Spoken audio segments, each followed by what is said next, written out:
Dalam nama Bapa dan Putra dan Roh Kudus. Amin. Ya Allah Bapa yang Maha Baik, Engkau telah mempersatukan pria dan wanita dalam ikatan kasih sebagai suami istri. Bersama keluarga kudus Nazaret, kami persembahkan keluarga-keluarga kami. Semoga keluarga-keluarga tetap teguh pada janji suci perkawinan mereka.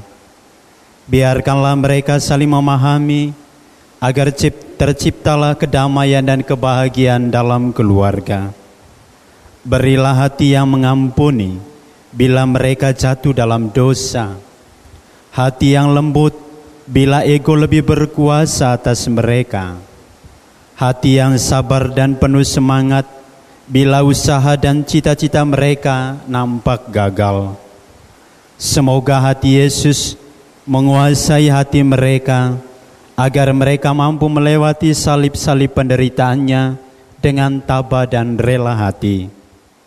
Ingatlah dan tariklah mereka kepadamu jika hikmat dunia menggoda mereka untuk mengingkari janji suci perkawinan mereka. Berkatilah pekerjaan dan cita-cita mereka agar terciptalah keluarga yang sejahtera, damai, dan boleh menjadi terang dan garam bagi masyarakat. Semoga keluarga kudus Nazaret menyertai keluarga-keluarga kini dan sepanjang masa. Salam jumpa bagi umat Katolik di seluruh Indonesia. Pada bulan Desember ini, kita merayakan dan mengenangkan bagaimana Allah melaksanakan rencana keselamatan dan penebusan dalam dan melalui sebuah keluarga sederhana, Yusuf dan Maria. Maka tidaklah berlebihan jika bulan Desember ini dapat diberi ciri khas sebagai bulan keluarga, saat di mana kita sebagai keluarga mempersiapkan diri kita untuk menerima putra Allah yang hadir di dalam palungan keluarga kita masing-masing.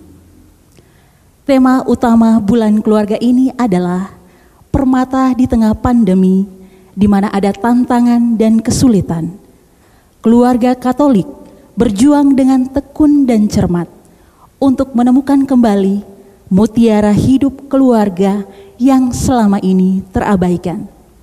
Bersama-sama untuk memperjuangkan hidup dan berjalan dalam solidaritas dengan keluarga-keluarga yang lain. Tema kita hari ini adalah menikah saja tidak cukup. Kita akan mendalami tema ini bersama Uskup Ruteng Yang Mulia Monsinyur Siprianus Hormat dan juga Pak Sutri, Bapak Sylvester Baeng dan Ibu. Selamat siang Bapak Uskup. Selamat siang.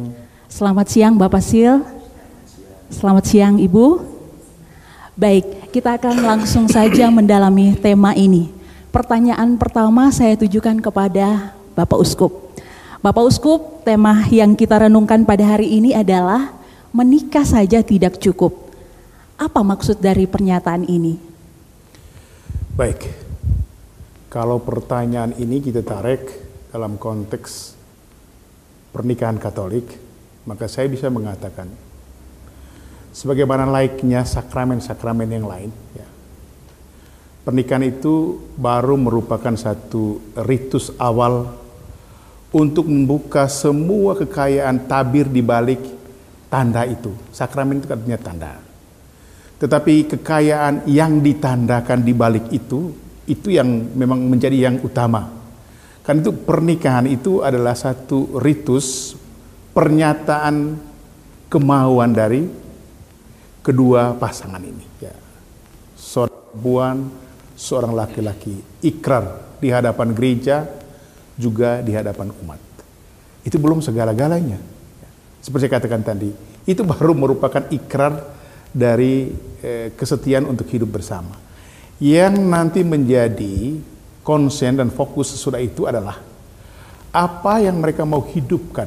Yang saya katakan tadi, kalau sakramen itu adalah tanda, maka yang lebih utama dari tanda itu adalah yang ditandakan di baliknya. Dan apa itu persis? Nah, kalau dalam konsep perkawinan Katolik, maka yang ditandakan itu adalah Tuhan sendiri. Ya. Tuhan itu dalam arti, dalam konteks perkawinan, yang ditandakan itu adalah bagaimana keseluruhan misteri kasih Yesus Sang Mempelai Agung kepada gerejanya sebagai mempelainya. Ya. Itu yang coba nanti kemudian ditandakan, diragakan dan dipentaskan oleh orang yang menikah. Nah, kalau pertanyaannya adalah bahwa menikah saja belum cukup, ya. Memang ya, nikah itu baru pintu masuk untuk memulai satu journey mendalami kekayaan misteri yang ditandakan itu. Nah, kalau kita mau mengambil Kristus sebagai referensi, maka yang ditandakan bagaimana pola cinta Kristus yang dia nyatakan kepada gereja Sang Mempelainya. Nah, di situ nanti baru kita mulai menggali perlahan-lahan. Seperti apa sih gerangan cinta Kristus terhadap gerejanya? Mulai dari teologi inkarnasi, ya. Dia turun untuk memperlihatkan kasih Allah yang luar biasa. Lalu kemudian agar kasih itu betul terwujud dan nyata dalam kehidupan, dia mulai keluar masuk desa. Dan yang sebenarnya secara sederhana dan ringkas saya katakan, kasih itu nyata dalam jalan turun, membasuh kaki para murid, Ini luar biasa ya, kasih. Ya. Saya selalu katakan kasih ini selalu, saya bilangnya apa ya? Ada selalu yang kontras yang ditawarkan oleh dunia ya. Siapa mau basuh kaki dalam konteks kehidupan? Itu satu simbol yang mau mengatakan bahwa kasih itu harus turun sampai kepada hal yang kadang-kadang tidak dikehendaki oleh seseorang. Ya, membasuh kaki kotor kan ya. Dan kemudian kasih itu nanti akan bermuara pada apa yang kita sebut pengorbanan. Ya. Ini yang akan ditandakan. Seperti apa gerangannya dalam kehidupan perkawinan. Nah, karena itu, kalau dua pasangan suami istri sudah berani tampil, maju, mengikrarkan ya janji pernikahan, maka mengandaikan bahwa mereka sekurang-kurangnya dalam proses sebelumnya itu sudah memahami nanti kita masuk ke medan ini loh. Ketika nanti secara bersama kita ikrarkan, kita masuk ke satu medan di mana kita mulai belajar tentang kasih Tuhan itu dalam kehidupan. Sehingga kalau pertanyaannya bahwa nikah saja itu belum cukup, benar sekali. Kan itu baru pintu masuk. Sama seorang imam ya. Kehabisan menjadi imam itu bukan segala-galanya ya. Tetapi bagaimana kemudian hidup menjadi seorang imam, itulah yang memang harus tak pernah berhenti dipelajari. Tak pernah berhenti dimaui, didesain, dan dihidupi dalam kehidupan seorang. Nah di situ nanti lihat kualitas masing-masing orang imam ya. Lihat dari sini. Benar nggak dia ini tetap komit, belajar dan terus belajar pada dia yang sudah memanggilnya. Referensinya ada pada dia. Nah, di situ nanti sehingga umat akan bisa membedakan ya. Ini imam yang betul-betul komit dengan panggilannya. Ini imam yang ya mungkin terlalu banyak beban ya yang ada pada dirinya, apakah beban yang dia ciptakan sendiri, apakah beban pelayanan juga atau dititipkan oleh keluarganya sehingga dia seperti pikul beban hidupnya juga nanti akan bisa lihat ya di sini kita lihat. Nah sama halnya dengan institusi keluarga ya. Hal seperti inilah yang memang ya, karena itu persiapan ini adalah hal yang tidak harus benar-benar diperhatikan dengan baik. Sama seorang imam. Kalau selama formasi awal di seminari, dia tidak memanfaatkan waktu dengan baik. Kebetulan saya adalah seorang formator sebelumnya. Sehingga saya paham.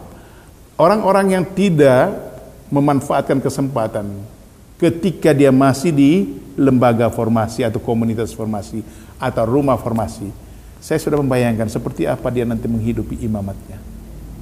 Sama hal perkawinan.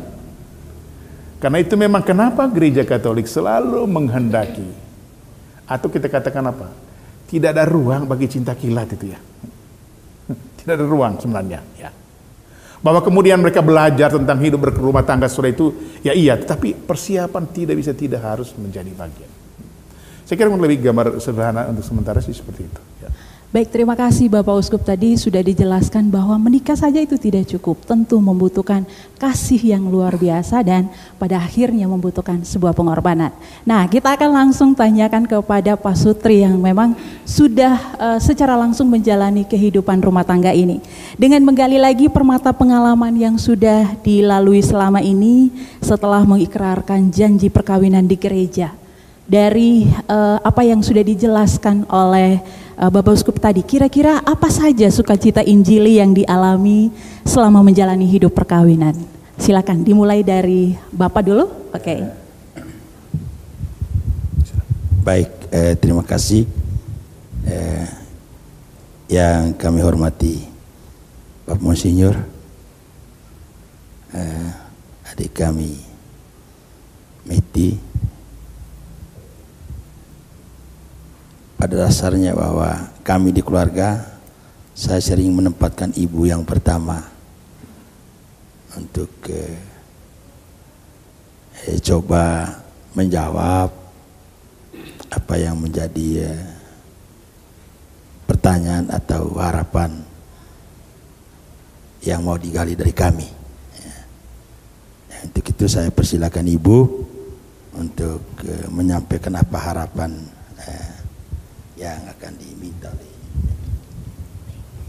Terima kasih yang kami muliakan Bapak Uskup, adik Mekti, pada kesempatan yang pertama, dari hati yang paling dalam, saya dan Pasil mengucapkan banyak terima kasih kepada Tuhan, kepada Komisi Keluarga Keuskupan Ruteng, kepada Yang Mulia Bapak Uskup, karena telah mempercayakan kami untuk men-sharing kehidupan keluarga kami, walaupun sebenarnya kami merasa bahwa kami penuh kekurangan. Masih ada banyak pasangan yang lebih sempurna dari kami berdua.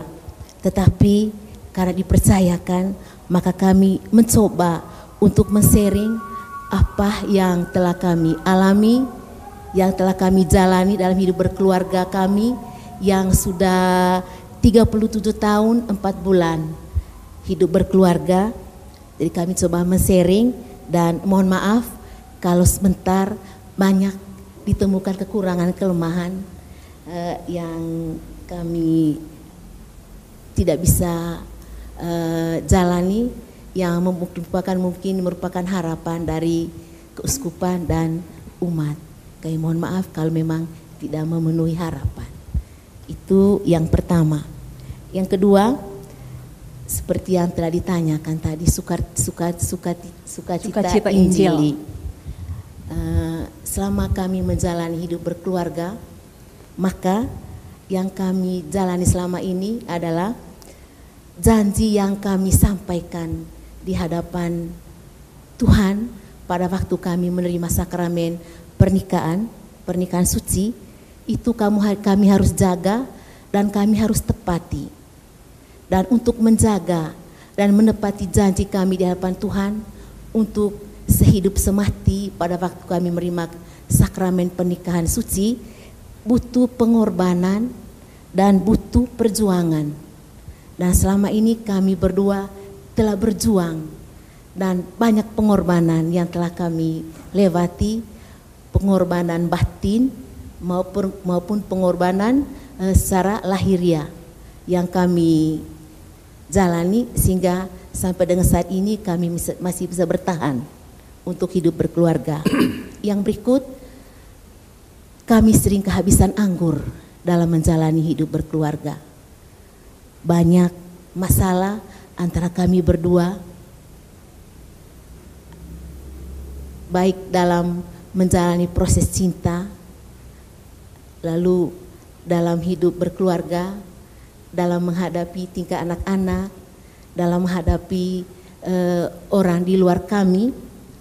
Begitu banyak masalah, dan sampai-sampai pun tidak bisa untuk menyelesaikan, sampai-sampai mau berputus asa. Tetapi dengan bantuan Tuhan Yesus dan Bunda Maria, karena kami sering curhat, kalau ada masalah sering curhat kepada Tuhan Yesus dan Bunda Maria, kami bisa mengatasi semua masalah-masalah yang timbul dari dalam diri kami dalam menjalani hidup berkeluarga, yang tadi sering saya katakan sering kehabisan anggur. Dan karena kami sering curhat kepada Tuhan dan Bunda Maria, maka sampai saat ini kami bisa bertahan dalam menjalani hidup berkeluarga. Ini dari saya, silakan Pasil untuk menambah. Baik, yang saya hormati dan yang saya kasih Yang Mulia Monsinyur Adik Mekti, banyak hal yang memang sudah disampaikan oleh Ibu tadi, tapi saya melihatnya begini, bahwa memang dan sangat setuju apa yang disampaikan oleh Monsinyur, bahwa sakramen perkawinan itu memang adalah suatu petanda awal dalam kita menjalankan hidup perkawinan itu sendiri.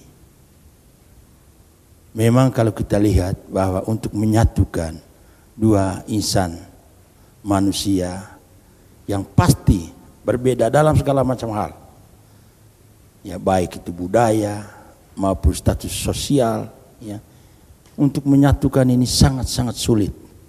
Memang dibutuhkan waktu yang cukup lama, sehingga sangat tepat sekali bahwa kalau ada cinta yang mendadak, saya pikir itu sangat-sangat berbahaya untuk kelangsungan hidup. Walaupun dalam masa sebelum masuk di jenjang perkawinan itu banyak pengakuan semu yang semuanya enak-enak saja, ya. Enak-enak saja. Nah, untuk mencek yang enak-enak atau tidak ini perlu waktu yang cukup lama, yaitu melalui perkenalan diri, ya, antara kedua belah pihak sebelum masuk di jenjang perkawinan. Memang gampang-gampang sukar, ya, untuk diberitahukan semuanya, ya. Jangan-jangan kalau diberitahu yang tidak bagus, putus lagi, ini berbahaya, ya. Sehingga kita masuk dalam jenjang sakramen pernikahan itu sebenarnya kita harus mulai dengan suatu kehidupan baru yang sebenarnya, dan akan kita bisa menampilkan hal-hal yang memang mungkin belum atau tidak mungkin bisa disampaikan saat sebelum ke jenjang pernikahan, ya. Mungkin ini salah satu hal yang membuat kehidupan keluarga pasca pernikahan itu ada hal-hal yang memang kurang disenangi oleh pasangan karena tidak saling membuka di saat kita berpacaran, ya. Pada prinsipnya tadi kalau saling membuka itu sangat berbahaya, ya. Kalau pengakuan terlalu terbuka, nanti si pria atau si wanita dia banding-bandingkan, lebih baik saya dengan si itu, ya, atau dengan si ini, ya, dibandingkan dengan yang di hadapan saya sekarang ini yang mungkin dia hanya memberikan hal-hal yang kurang terlalu bagus nanti buat saya, gitu. Tapi ini bukan untuk menakut-nakutkan, ya, anak-anak pasangan muda. Karena itu indah, ya.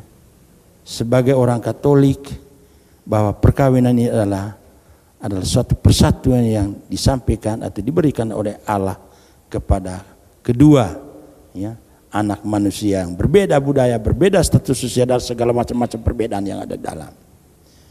Nah, itu yang pertama. Yang kedua, sehubungan dengan apa yang disampaikan oleh Ibu Metik, memang gampang-gampang susah. Jadi dalam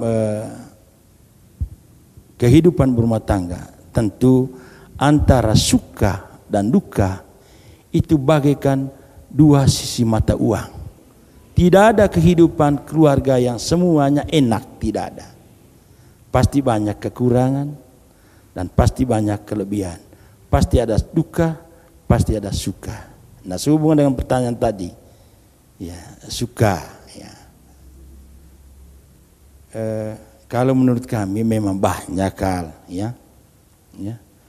Semuanya itu tergantung dari bagaimana kita mengimplementasikan cinta yang diberikan oleh Tuhan, ya, terhadap kedua pasangan ini. Banyak hal yang kita sudah terima yang membahagiakan. Tadi Ibu sampaikan banyak yang kurang membahagiakan. Itu pasti tidak bisa dihindari oleh siapapun. Ya, saya mau katakan yang sukanya itu karena cinta, apapun kekurangan, ya, yang saya miliki pasti diterima oleh Ibu, ya. Apa yang menjadi kekurangan dari Ibu pasti diterima oleh saya. Mengapa itu bisa terjadi? Karena memang cinta itulah kesukaan yang paling utama dan terutama. Kalau kita sudah menerima, ya, kekurangan dari Ibu dan Ibu menerima kekurangan dari saya pikir tidak ada yang lebih dari itu, dia punya kebahagiaan. Nah, mengapa sampai bisa saling menerima? Pertama, kita harus membuka diri dan jujur, ya. Tentu dalam kejujuran ini pasti ada yang tidak senang, itu pasti sudah, ya. Nah, itu pasti, ya. Contoh seperti saya dengan Ibu, banyak hal yang Ibu tidak setuju dengan tingkah laku saya, tapi itu adalah kesenangan saya sebenarnya, ya, kesenangan saya, ya. Begitu Ibu tidak terima, saya harus bisa memeriksa diri, ya. Kenapa sampai Ibu tidak terima, ya. Nah, kita harus terbuka omong. Ibu terbuka omongan saya. Ini tidak boleh.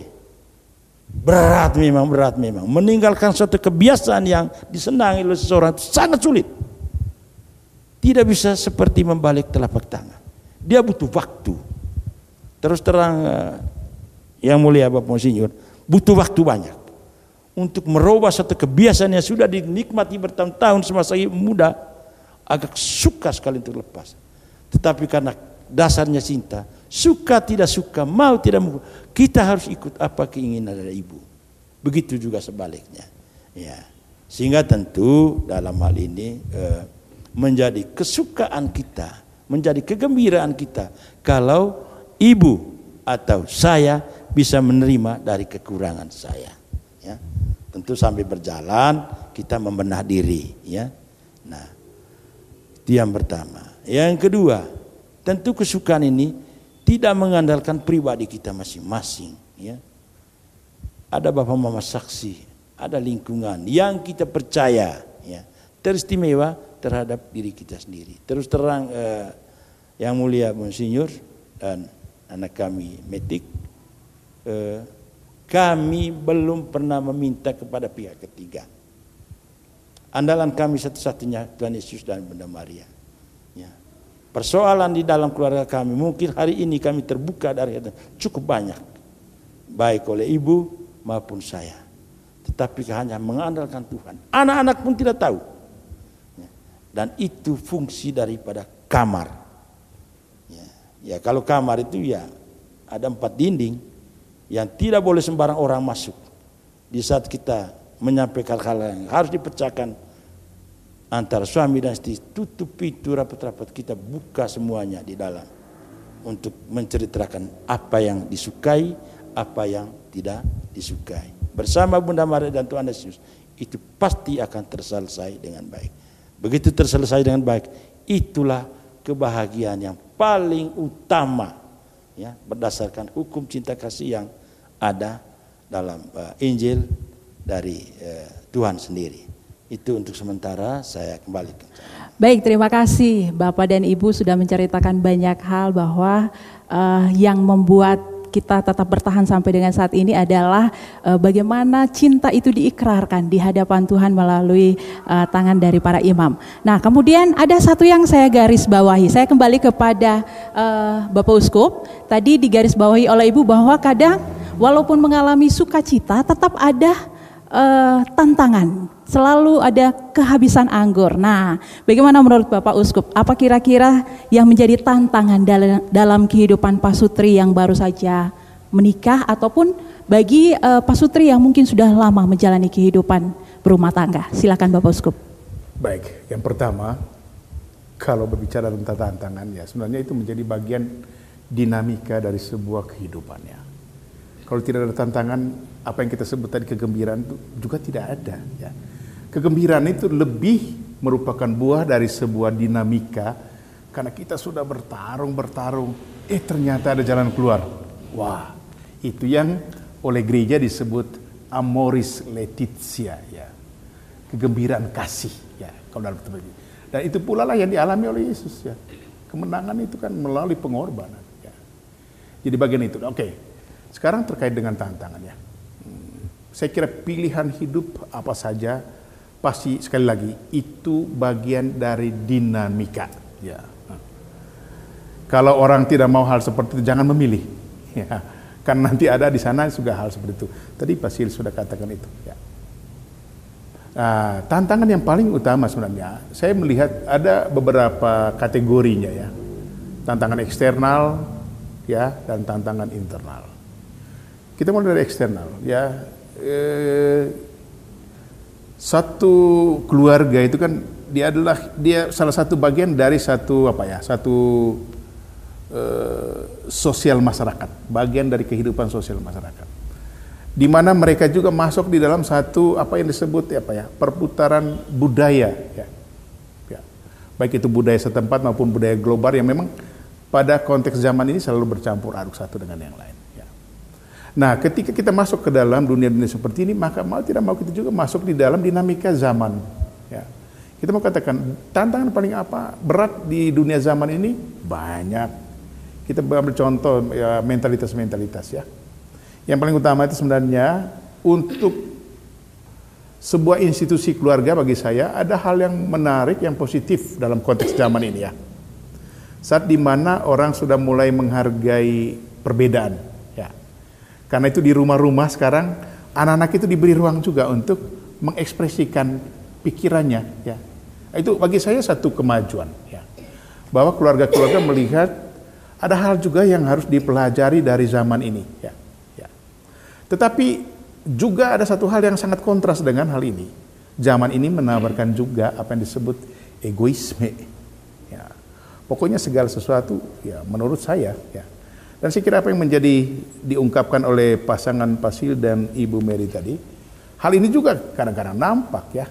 Bagaimana bertarung melawan egoisme diri. Pasil sudah dengan terang mengatakan bagaimana kesenangan-kesenangan masa muda itu akhirnya harus dipertaruhkan sekarang di hadapan kehidupan keluarga. Ya. Ini ego diri kan ini, ya. Dan bagaimana itu dipertaruhkan, ya. Mau tetap larut dalam pola seperti ini, keluarga ada di ujung kehancuran. Itu pasti. Kenapa? Setiap kali nanti pasti akan ada pertengkaran. Ya. Nah ini masih banyak lain lagi. Bagaimana mentalitas zaman juga akan mempengaruhi dinamika yang dihidupi oleh keluarga. Ya. Masih banyak hal lagi. Ya. Relativisme itu ada. Ya. Kemudian yang paling nampak dalam kehidupan keluarga sebenarnya adalah hedonisme.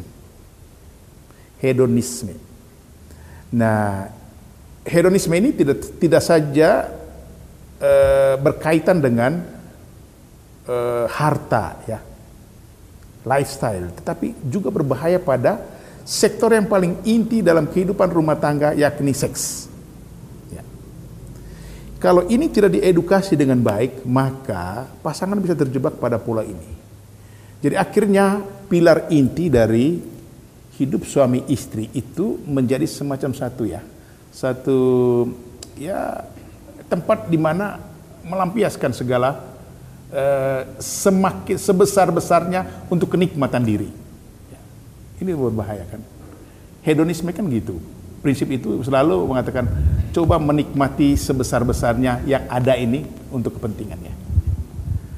Dalam keluarga juga sama, dan ini kembali lagi tadi kepada persoalan-persoalan awal kita, ya. Hal-hal seperti ini kadang-kadang tidak terdeteksi pada waktu awal perkenalan. Seperti Pasil katakan tadi, kadang-kadang pasangan itu tidak mau terbuka. Padahal ada kecenderungan-kecenderungan seperti ini pada diri seseorang misalnya. Tapi sebenarnya itu gunanya juga orang lain semacam menjadi referensi bagi kita untuk bertanya, ini orang ini seperti apa sih?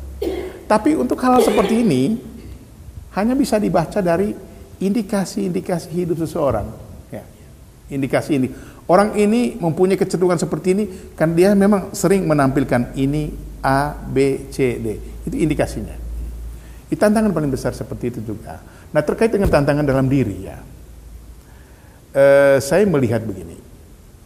Yang paling pertama sebenarnya ketika harus memilih sebuah pilihan hidup, apalagi yang memilih hidup berkeluarga, pertanyaan pertama, untuk apa saya berkeluarga?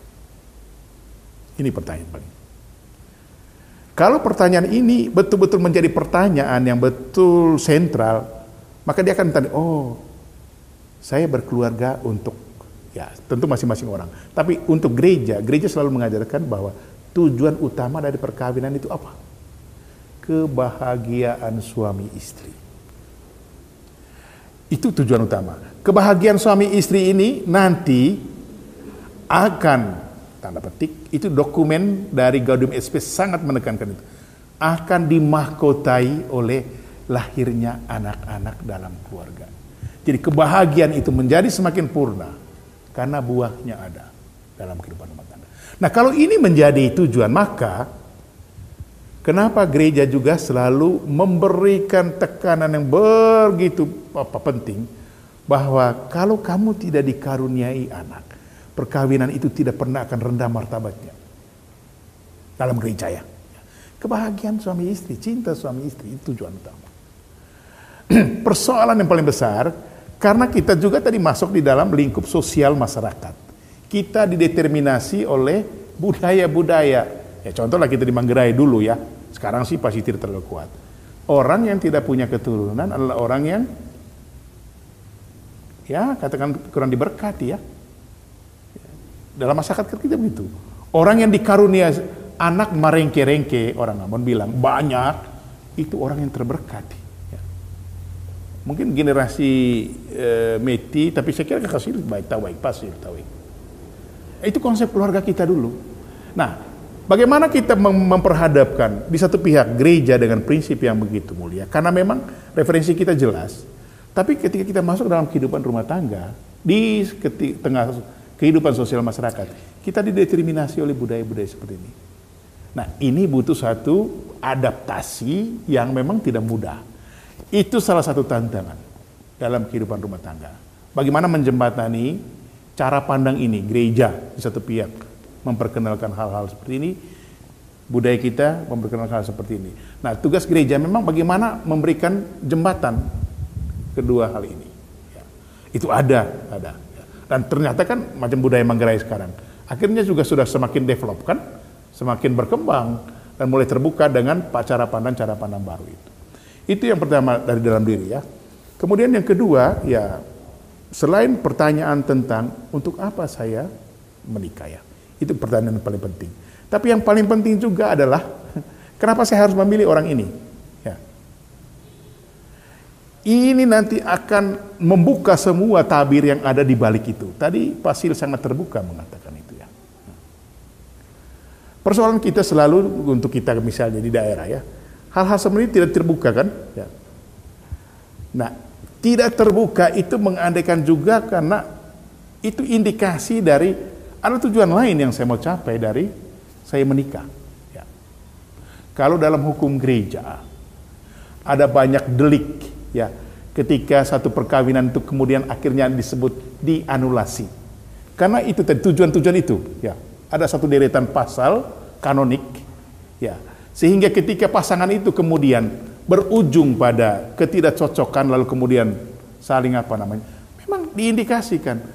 Ini tujuan perkawinan ini orang dulu sebenarnya bukan murni untuk ini ya macam-macam. Nah itu enaknya di dalam gereja karena semua terwujud dengan baik aturannya. Ya. Karena sekali lagi pertanyaannya untuk apa saya menikah? Sangat penting dalam kehidupan gereja. Sehingga saya kira tantangan kurang lebih itu. Ya ada tantangan eksternal terkait dengan ya zaman ini kan berubah ya, cara pandang berubah, mentalitas berubah, lalu kemudian ideologi-ideologi baru berserakan, berdatangan, lalu kemudian bagaimana tujuan kita hidup berkeluarga itu untuk apa? Ya. Nah, bagaimana kita kemudian menjembatani tujuan itu dengan perkembangan zaman perkembangan. Nah, itu yang makanya dikatakan oleh Paus Yohanes Paulus II, ya sekarang Santo Yohanes Paulus II, dia mengemas ini secara baik di dalam dokumen ya, dokumen yang dulu pernah dia dia khususkan untuk keluarga ya. Sehingga di situ dia katakan hakikat keluarga itu apa sebenarnya ya. Dia katakan communion of love, itu komunitas cinta, komunitas pendidikan ya, dia katakan itu komunitas di mana kegembiraan itu berapa. Kemudian dilanjutkan oleh Paus Fransiskus ya, ketika dia mengeluarkan Gaudium Evangelii dan juga Amoris Laetitia. Jadi kita lihat bahwa bapak-bapak gereja melalui Paus sudah melihat bahwa hal-hal seperti ini ya ada dasar yang harus kita pegang sebelum kita memilih sesuatu di dalam lembaga gereja. Ya, sama dengan saya sebagai imam. Ya, ini pilihan sadar saya menjadi imam ya.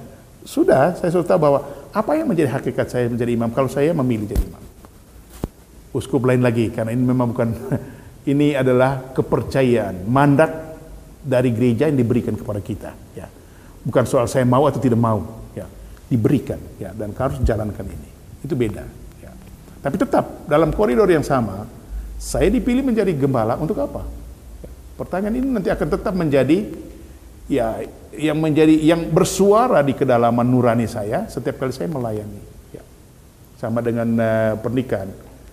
Tadi ibu katakan, janji nikah yang sudah dibuat itu semacam satu suara hati kemudian yang berbicara terus menerus dalam kehidupan rumah tangga ke depan. Nah itu yang mengontrol nurani itu, suara hati itu. Kurang lebih seperti itu tantangan. Baik, kita kembali kepada pasangan Bapak Sil dan juga Ibu. Tadi Bapak Uskup telah menyampaikan bahwa ada banyak tantangan. Di antaranya ada eksternal dan juga internal. Nah, dalam formulasi janji perkawinan, terungkap di sana dua sisi yang harus dihadapi oleh pasangan, yaitu diantaranya ada suka maupun duka, di waktu sehat maupun sakit. Nah, bagaimana pengalaman Bapak Ibu dalam mengolah hal ini? Apa saja tantangan yang sudah dihadapi dan bagaimana cara mengatasinya? Silakan dimulai dari siapa? Bapak dulu? Biar saya dulu. Oke, Ya. baik, Bapak dulu, silakan. Baik, terima kasih. Ya, saya tidak tahu ya. Kita orang Manggarai ini kalau istilah duka itu berarti satu hal yang tidak bisa dikembalikan, ya. Tapi saya lebih cenderung kalau soal-soal seperti itu tantangan, ya. Karena tantangan yang tidak bisa dikembalikan, diselesaikan, itu yang menjadi duka nanti, ya. Duka kan bisa dari bercerai, tapi kalau tantangan yang bisa diatasi, ya pasti itu akan membahagiakan. Baik, terima kasih ya Ibu Metik. Saya berpikir begini, tantangan itu banyak, ya. Datangnya dari diri sendiri, datang dari keluarga, atau datangnya juga dari lingkungan. Saya ambil contoh kecil, ya. Seperti yang saya sampaikan sejak awal tadi. Jadi penyatuan dari dua insan yang beda budaya dan beda kegiatan atau beda status sosial dan lain-lain sebagainya. Itu.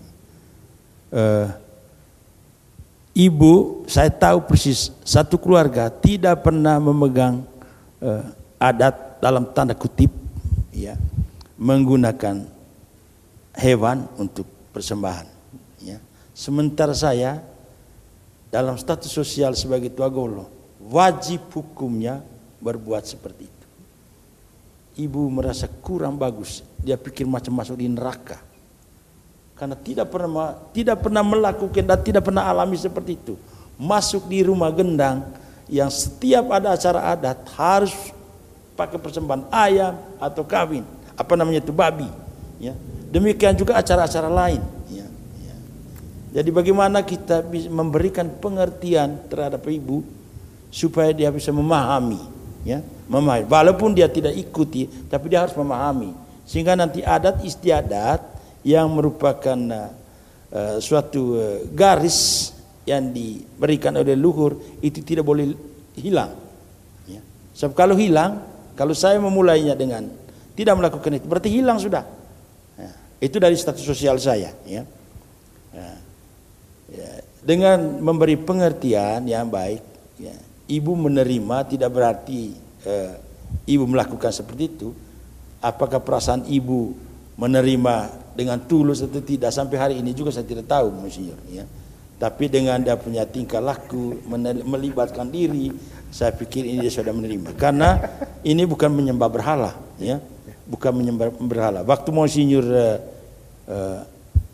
Edu menjelang pentimese, saya tanyakan itu, apakah tihang, ya, tihang Kasimahan leluhur kita ini itu penyembahan berhala atau tidak? Beliau katakan begini, kecuali empo dalam arti poti, ya, poti yang mengganggu kita. Tapi empo kadang garis kita nenek moyang, penting itu. Yesus saja yang kita tidak tahu, kita menyembah dia, ya, dengan keyakinan kita, ya, sampai hari ini dan selama-lamanya, ya.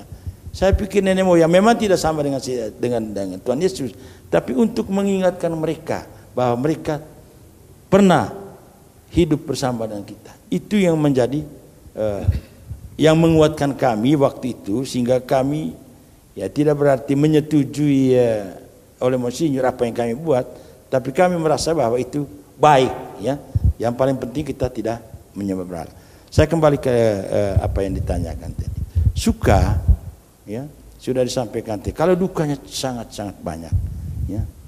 Ya, seperti contoh yang saya sampaikan tadi, antara saya dengan ibu, ya, banyak hal yang memang kita hampir putus asa, ya, hampir putus asa. Tapi untuk cerai tidak, ya, putus asa dalam arti, ya, kalau menurut saya kami sekeluarga tidak omong satu hari saja itu beban besar, ya.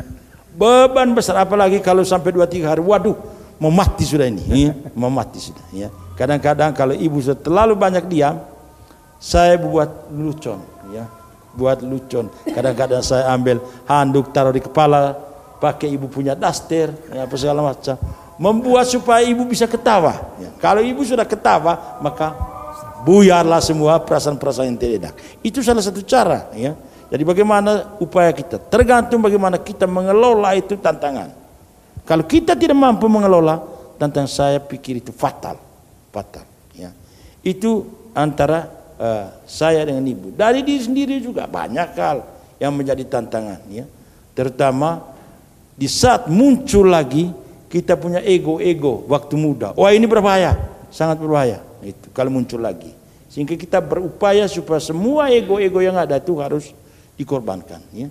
Sehingga terciptalah suatu hal yang memang menyenangkan antara hidup berkeluarga. Pengalaman saya yang paling menantang Bapak Monsinyur itu waktu apakah sadar atau tidak sadar, main-main atau bagaimana, waktu Romo Rizal mau memutuskan jadi atau tidak, saya tarik diri. Dia bilang, waduh, ini tantangan kami mau mati sudah waktu itu.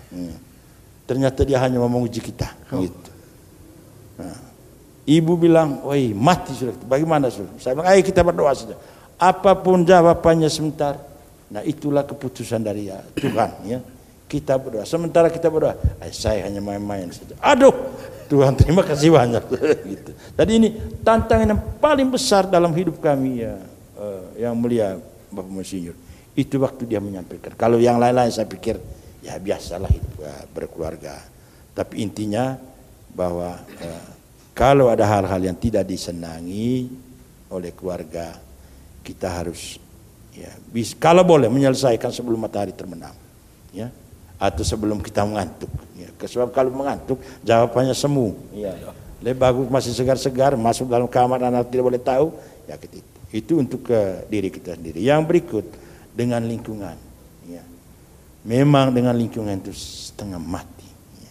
Tapi saya selalu berpikir begini. Loh, ini ada perselisihan, ya. Misalnya dengan lingkungan, dengan sesama atau tetangga. Saya hanya berpikir begini, Monsinyur. Apakah dia memikirkan tentang saya? Baru saya setengah mati pikirkan tentang dia. Wah, sudah aja.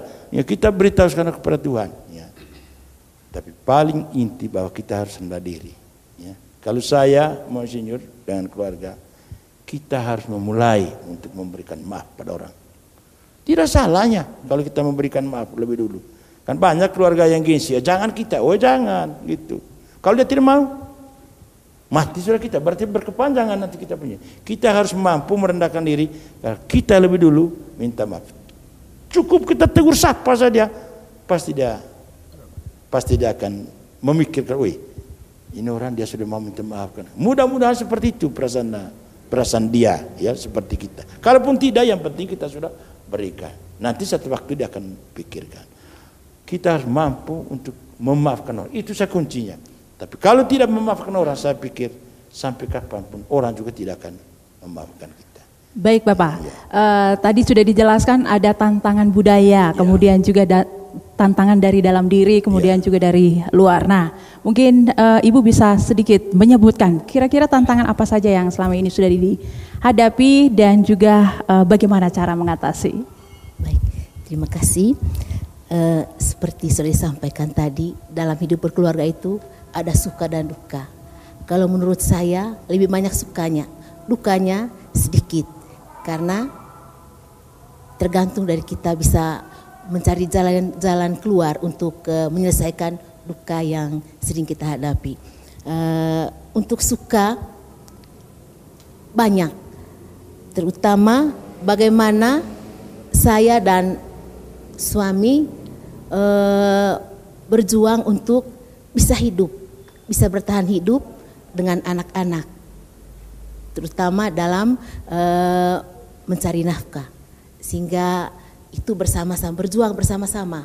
Bukan suami saya yang berjuang, istri juga berjuang, jadi berjuang bersama-sama. Itu suka.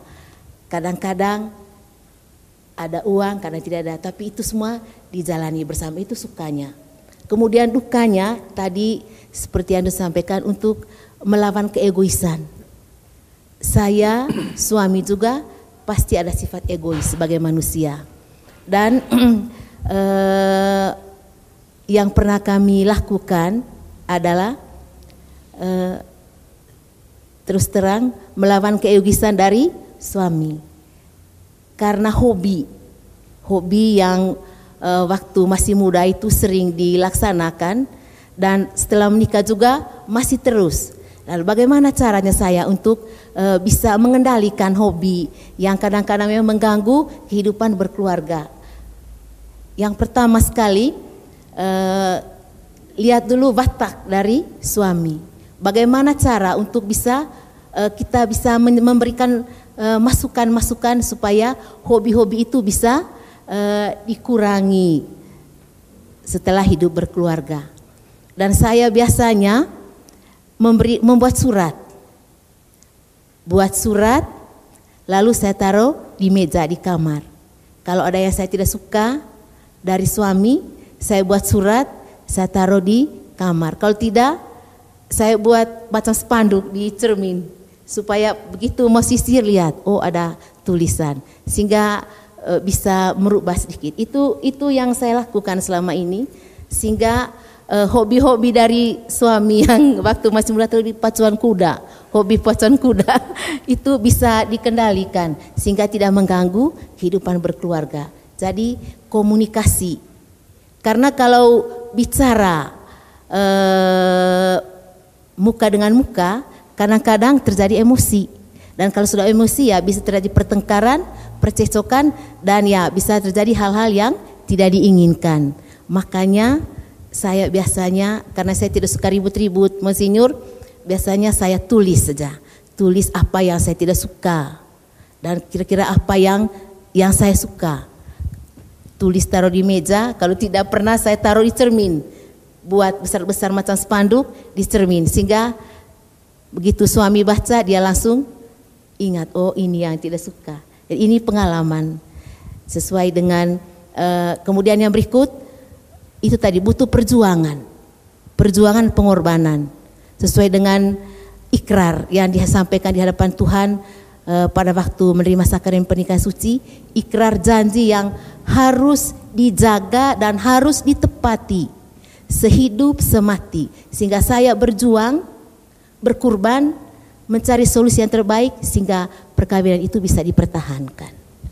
Baik, terima kasih untuk sharing dari Bapak Ibu. Nah, Bapak Uskup, kira-kira dari tantangan yang tadi sudah disampaikan oleh keluarga ini, apa kira-kira solusi yang ditawarkan oleh Bapak Uskup untuk tantangan-tantangan yang ada ini? Baik, kalau tadi kita berbicara tentang dasar utama pilihan hidup rumah tangga itu kan adalah cinta ya, kebahagiaan suami istri. Tapi itu kan satu kemasan seperti nasar ya, belum cukup ya. Dari sharing ya, kita sudah jelas sekali sebenarnya cinta itu butuh sebuah tata kelola ya. Sama pilihan saya menjadi imam, kalau hidup saya tidak dikelola dengan baik, dimanage dengan baik, kebablasan dia. Sama tadi bapak dan ibu bagus sekali ya. Salah satu tata kelola itu tadi ya seperti ini ya. Ibu ya cukup terang dari ibu tadi bahwa ketika misalnya dia lihat karakter bapak ini tidak bisa berhadapan muka ini ya. Tata kelola yang seperti apa kalau tidak bisa berhadapan muka? Nulis ya. Nah, bagi saya ini luar biasa loh. Padahal memang ini yang dikehendaki, bahwa sebuah keluarga kalau tidak dikelola dalam satu kemasan tata kelola yang baik, saya tidak yakin bahwa mereka akan bertahan dalam tantangan. Kayak bertahan. Begitu juga dengan pilihan menjadi imam. Seorang imam yang tidak punya tata kelola hidup, saya tahu bahwa dia akan ya mengalir hidupnya. Lalu kemudian pertanyaannya, kita mau menjadi tanda apa sih? Cinta apa yang mau kita peragakan dan mau kita pentaskan? Yang mau kita pentaskan dalam kehidupan rumah tangga. Ya, inilah cinta ini ketika dikelola walaupun berat seperti Pak Sili katakan tadi ya. Tapi tetap dikelola dengan baik. Jadi apa yang saya mau katakan bahwa seperti Tuhan sendiri ya. Dia turun itu kan dia sudah tata kelolanya jelas. Kenapa dia harus memilih lahir di sebuah kandang? Apakah karena kebetulan? Sudah jelas, ini tata kelola awal yang memang akan mempengaruhi seluruh pilihan ke depan. Ya ini kan. Jadi kita lihat bahwa sebenarnya dalam gereja ya, yang dikehendaki oleh gereja supaya apa yang menjadi nilai yang kita ikrarkan pada waktu janji nikah itu harus dikemas dalam. Dan tata kelola ini nanti sangat beragam ya. Secara sosial bagaimana dia dikelola, karena memang harus berhadapan dengan orang-orang lain dalam kehidupan rumah tangga. Tadi Pak Sil berbicara tentang adat ya. Memang itu dikelola dengan baik ya. Ibu juga sama ya.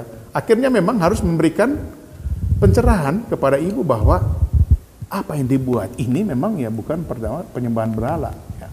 Di dalam adat kita kan sebenarnya konteksnya adat kita lebih mau menegaskan bahwa hubungan kita itu tidak pernah akan diputus oleh kematian ya. Hubungan secara fisik iya, tetapi hubungan kita sebagai tetap akan terjalin. Karena itu doa, persembahan itu berjalan ya. Dan itu diakomodir dalam gereja Katolik ya. Kecuali kalau dalam konteks potivolo dan lain-lain, itu yang memang kita kira mungkin ya. Ini hal-hal seperti ini kan diedukasi. Ini tata kelola ini ya. Terkait dengan misalnya juga belum dibicarakan tentang bagaimana memikirkan tentang pendidikan anak-anak. Tapi Pak Sil singgung tadi ketika anak yang sudah tinggal di ujung lalu mengatakan bahwa saya mundur. Wah ini juga satu goncangan berat ya. Bagaimana menerima perasaan seperti ini dikelola juga harus dikelola. Kalau tidak kan kalau orang tua yang tidak mau terima, wah itu bisa berabe itu. Bisa saja anak-anak itu dari pengalaman saya sebagai seorang uskup berhadapan dengan pilihan seperti ini ada ya. Dan itu akhirnya keluarga dan bapak mama yang menjadi berabe memang ya. Nah itu butuh satu tata kelola yang baik ya. Singkat kata, seperti apa bentuknya tata kelola ini sebenarnya menyasar berbagai macam aspek. Secara sosial, secara kultural, budaya, ya. Tapi pertama-tama juga di dalam gereja. Gereja itu hebatnya bertahan karena tata kelolanya. Tapi lebih dari itu, ya, selain tata kelola, pertanyaan saya begini, sebelum saya masuk kepada intinya. Ada begitu banyak perusahaan hebat ya. Hebat-hebat, tapi itu akhirnya hancur. Ada begitu pemimpin dan penguasa yang hebat luar biasa, itu akhirnya tersungkur. Ada begitu banyak kerajaan yang hebat dahulu yang menjadi catatan sejarah kita, kok tinggal sejarah. Tapi kenapa gereja sudah 2000 tahun tetap tegak berdiri? Pertanyaan kita. Dan itu yang harus kita menjadi pertanyaan kita juga ketika memilih hidup berkeluarga sebagai orang Katolik, memilih sebagai seorang imam, apalagi pilihan sebagai orang uskup. Kenapa dia tegak berdiri? Apakah karena memang kehebatan pribadi-pribadi ini? Pasil karena dia ketua adat, piawai dia, hanya sebatas itu? Atau karena saya sebagai seorang uskup dengan pengalaman-pengalaman kerja yang hanya sebatas itu? Tidak. Gereja bertahan sepanjang zaman karena apa? Karya Roh Kudus yang selalu. Kan itu tadi pilihan seperti ibu katakan. Setiap kali berhadapan dengan tantangan, kami lari ke sana. Rahasia ini seperti Efesus katakan ya. Rahasia ini besar. Apa rahasia itu? Bagaimana cinta Kristus terhadap gerejanya. Yang abadi tidak pernah akan hilang karena ada tantangan dalam hidup gereja. Apakah kita sadar akan hal ini? Ini kan pertanyaan. Gereja bertahan karena itu. Kan itu seorang imam juga kalau dia bertahan, ini kuncinya, rahasianya ini. Ya. Seorang uskup kalau mau bertahan, ini rahasianya. Ya. Sehingga saya sih bangga ya, bangga dalam arti bahwa pilihan hidup menjadi imam ini ya adalah salah satu pilihan untuk mewujud nyatakan seluruh kekayaan misteri cinta Tuhan itu melalui dunia pelayanan saya. Pilihan hidup menjadi keluarga harus disyukuri karena apa? Justru melalui kita seluruh kekayaan misteri itu dengan segala macam suka dan dukanya kita hidupi dalam rumah tangga. Itulah kebahagiaan pilihan. Ya, menjadi gereja itu sangat bahagia karena apa? Karena Tuhan tidak pernah akan berhenti bekerja. Karena itu tidak perlu takut bahwa gereja akan berakhir. Tidak. Tuhan selalu ada. Karena itu jangan pernah berpikir keluarga biar kita cerai. Tidak. Tuhan tetap akan bekerja, tapi terbuka. Tata kelolanya seperti apa dan lain-lain. Sehingga ya saya pikir kekayaan kita, pilihan menjadi rumah tangga, pilihan untuk menjadi imam, pilihan menjadi biarawan-biarawati, kuncinya ada di situ. Selain tata kelola yang saya katakan tadi, tapi bagaimana memberi ruang bagi karya roh, karya Tuhan dalam hidup. Baik, Bapak Uskup, apa pesan Bapak Uskup bagi pasutri-pasutri yang baru menikah ataupun bagi pasutri yang mungkin memang sudah lama menikmati kehidupan rumah tangga ini? Tadi saya pikir kayak yang pertama tadi saya katakan harus sadar pilih, ya, karena sadar memilih ya. Saya memilih untuk hidup berkeluarga untuk apa? Itu dulu pertama ya. Karena dari situ nanti baru kemudian akan diikuti oleh konsekuensi-konsekuensi. Ya. Nah terkait dengan hidup berumah tangga ya, dari kesadaran-kesadaran seperti ini nanti kan akan membawa kita kepada konsekuensi-konsekuensi lebih jauh. Saya memilih berkeluarga dan mengikrarkannya secara Katolik, konsekuensinya apa kemudian? Ya. Tadi secara tersebar dari pengalaman-pengalaman sudah dikatakan. Karena itu kuncinya adalah kalau itu benar-benar menjadi pilihanmu, hidupilah dan jangan pernah hidup dalam dua dunia. Kalau hidup berumah tangga, hiduplah dengan rumah tangga. Kalau hidup dengan satu pasangan, hidup dengan pasangan yang sudah dipilih. Ya. Itu yang pertama ya. Yang kedua, ya seperti saya katakan tadi, kalau memilih hidup menjadi pasangan Katolik, jelas referensinya di mana. Ya. Krengsil hebat kan dia seorang tua adat. Apakah sebatas itu? Enggak. Ketika dia memilih untuk menikah secara Katolik, jelas adat itu tetap menjadi kekayaan, tapi segala-galanya ada pada Tuhan sendiri yang menjadi referensi. Ya. Saya sih pikir begini, kalau sampai kita tidak paham tentang referensi memilih ini, maka saya hanya membayangkan bahwa nanti pilihan itu pada titik tertentu akan mengalami kegoncangan dan mudah-mudahan tidak sampai jatuh. Kalau referensinya tidak jelas. Karena itu di dalam gereja Katolik saya katakan tadi, sakramen itu tanda. Tapi referensinya apa? Kita ini cuma tanda ya, ikrar. Referensinya adalah yang ditandakan di balik itu, yakni Tuhan sendiri dengan seluruh kekayaan misterinya. Ini yang memang harus betul dihidupi ketika mengikrarkan janji setiap pernikahan. Hal ini nanti yang harus diperagakan, dipentaskan oleh kehidupan suami istri dalam dinamika. Ada suka, ada duka. Jadi saya mau katakan begini, kalau mau menikah, ya, menikahlah sebagai orang Katolik. Katolik. Untuk rekan-rekan yang Katolik ya. Karena kamu Katolik belum tentu kamu menikah secara Katolik kan ya. Kalau mau menikah secara Katolik, ingat, kuncinya ada pada yang ditandakan. Bahwa kita ini sebagai tanda saja, tetapi ingin memperagakan tanda yang ditandakan itu di balik itu, yakni Tuhan sendiri. Karena itu bagaimana kita menghadirkan cinta Tuhan kepada mempelainya gereja. Sekarang kita yang mementaskannya, memperagakannya. Tuhan sendiri tidak pernah sepi dari tantangan kan, bahkan masuk ke dalam ya pengadilan yang tidak adil, macam-macam sampai kemudian harus memikul salib ke Golgota dan lain-lain, tantangan. Tapi memilih ya harus berani untuk melewati dinamika seperti itu. Sehingga pesan saya cuma satu tadi, nikahlah menjadi orang Katolik ya, jadilah orang Katolik yang baik. Kalau mau memilih untuk hidup berkeluarga, sadar untuk memilih hidup berkeluarga. Kemudian kalau mau memilih untuk hidup berkeluarga, jangan menggandrungi cinta kilat. Jangan menggandrungi cinta kilat. Cinta kilat atau cinta monyet apa segala macam kategori. Ya, harus selalu melalui jalur persiapan yang matang. Mulai di situ untuk saling mengenal satu dengan yang lain. Proses ini saja memang tidak bisa sempurna. Kadang-kadang seperti testimoni tadi, kadang-kadang ada hal yang dibungkus, ya. Tapi itulah dinamikanya. Ya. Bagaimana ini nanti kemudian dihidupi secara bersama. Itu pesan saya. Terima kasih. Baik, yang terakhir apa pesan Bapak dan Mama untuk pasutri-pasutri yang baru akan menikah atau sudah menikah dan juga sesama pasutri yang sudah lama menikmati kehidupan rumah tangga? Harus disadari dan diketahui bahwa pernikahan Katolik itu sehidup semati, kecuali dipisahkan oleh maut. Harus disadari itu. Kalau itu tidak disadari, maka dalam perjalanan akan pasti goncang kalau kita tidak mengandalkan Tuhan untuk menyelesaikan. Itu yang pertama dulu. Baik, saya pikir begini untuk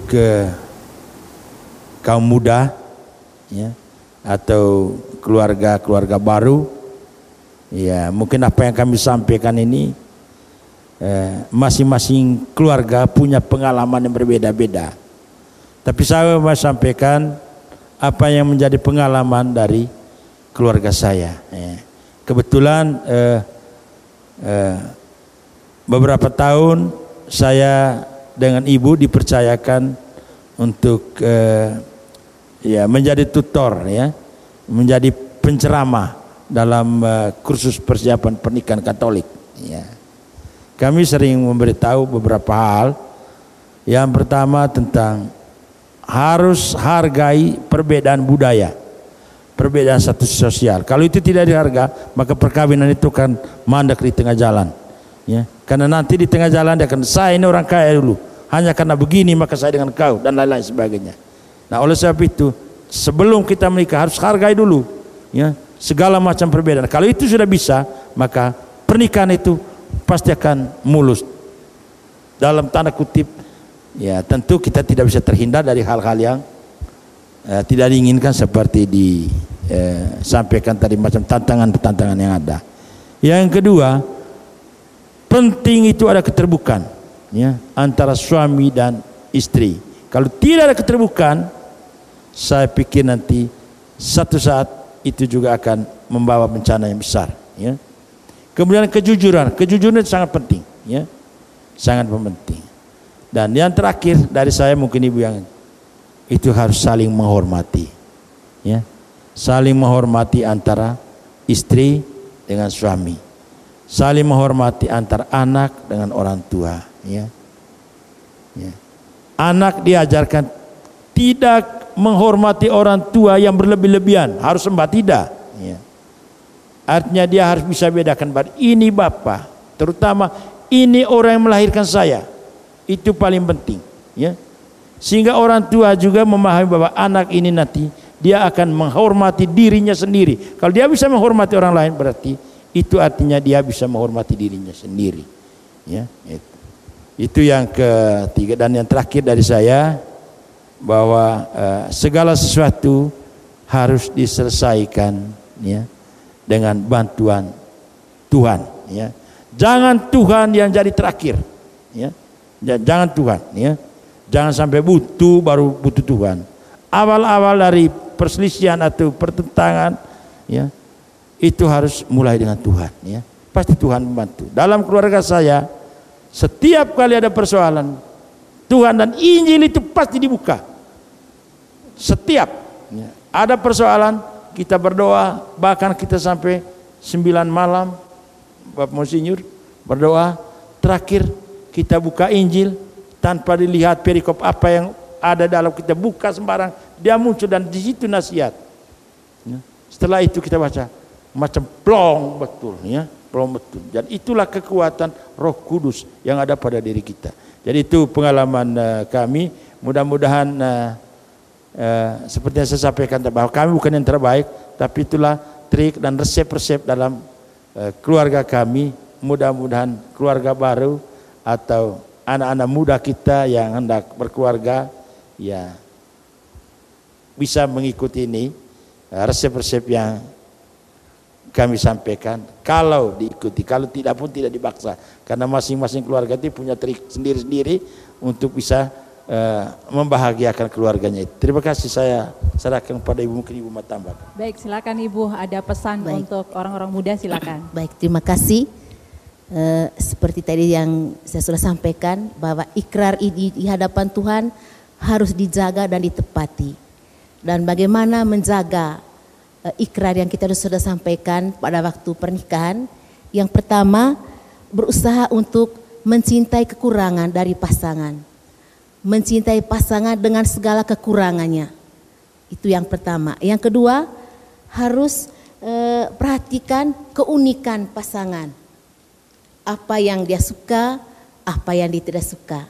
Itu harus diketahui oleh pasangan dari istri maupun suami. Yang ketiga, harus berikan pujian juga kepada pasangan.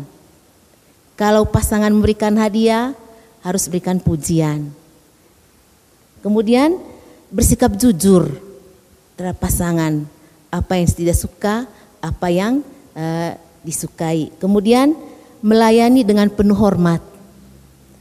Istri melayani suami dengan penuh hormat, juga suami melayani istri dengan penuh hormat. Yang berikut, jangan berhenti berpacaran. Jangan hanya berpacaran pada waktu sebelum nikah. Sesudah nikah tidak berpacaran lagi.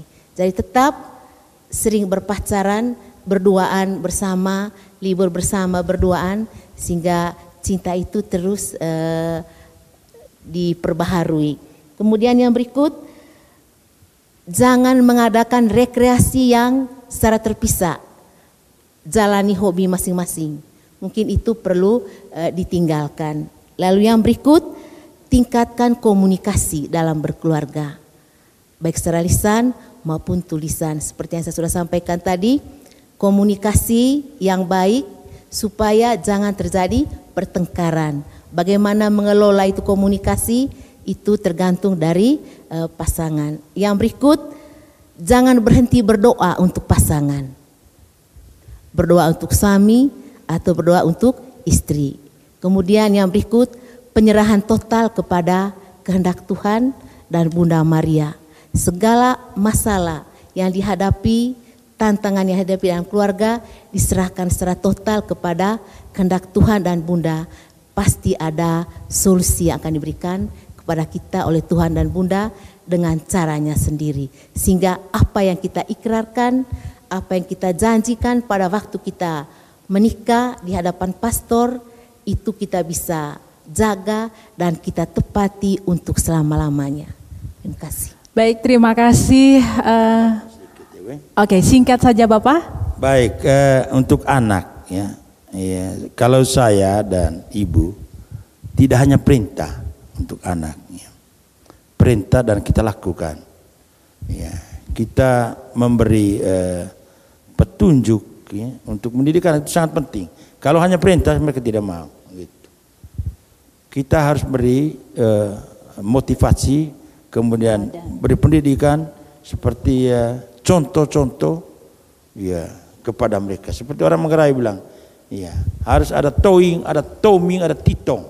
Ya. Jadi kita harus memberi mereka bimbingan, ya.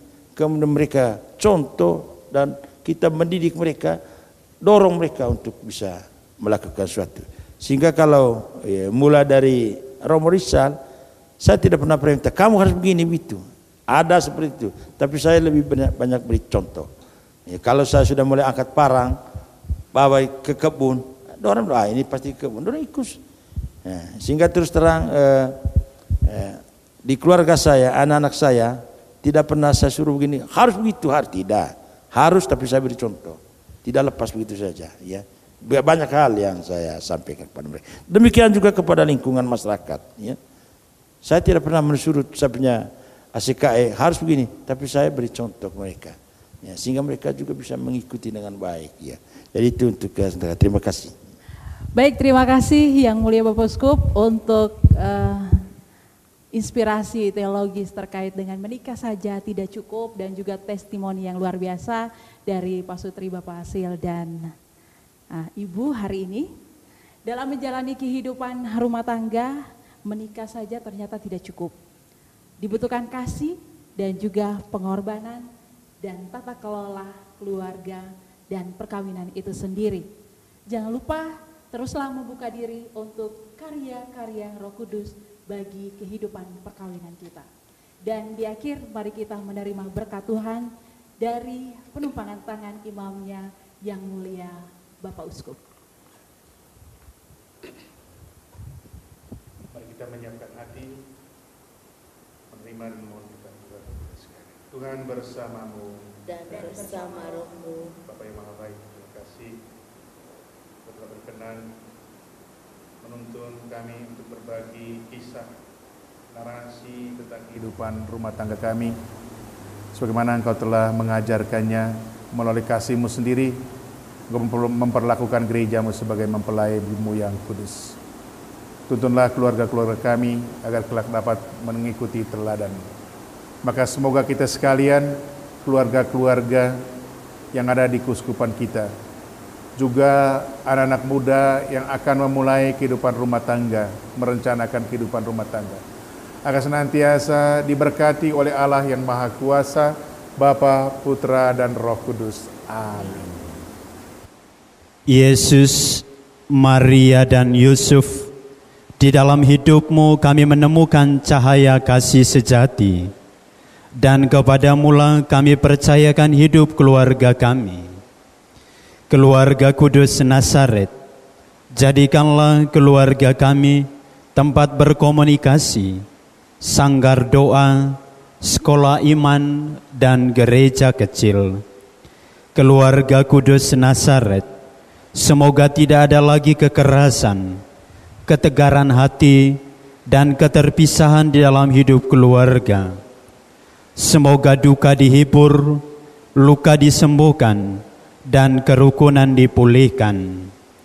Keluarga Kudus Nazaret, semoga dalam masa pandemi ini kami semakin memahami keindahan dan kesucian keluarga kami. Semoga kami semakin mengenal rencana-rencana-Mu yang indah.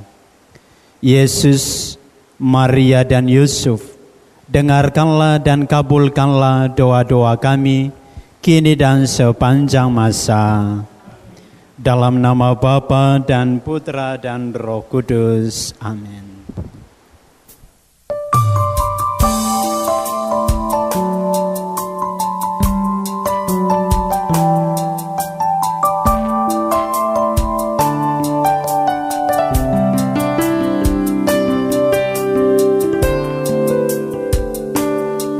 Harta yang paling berharga adalah keluarga. Istana yang paling indah adalah keluarga. Puisi yang paling bermakna adalah keluarga. Mutiara tiada tara adalah keluarga. Selamat pagi Bapak, selamat pagi Mama. Mentari hari ini berseri indah. Terima kasih Bapak, terima kasih Mama, untuk tampil perkasa bagi kami putra-putri yang siap berbakti.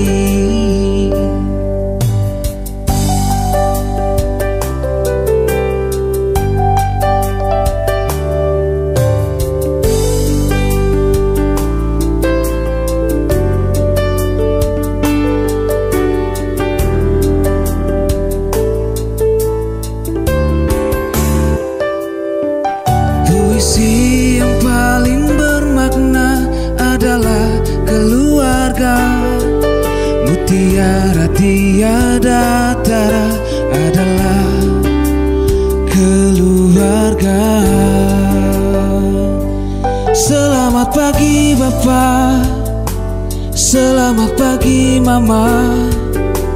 Mentari hari ini berseri indah. Terima kasih Bapak, terima kasih Mama, untuk tampil perkasa bagi kami putra-putri yang siap berbakti. Terima kasih Bapak, terima kasih Mama, untuk tampil perkasa bagi kami putra-putri yang siap berbakti.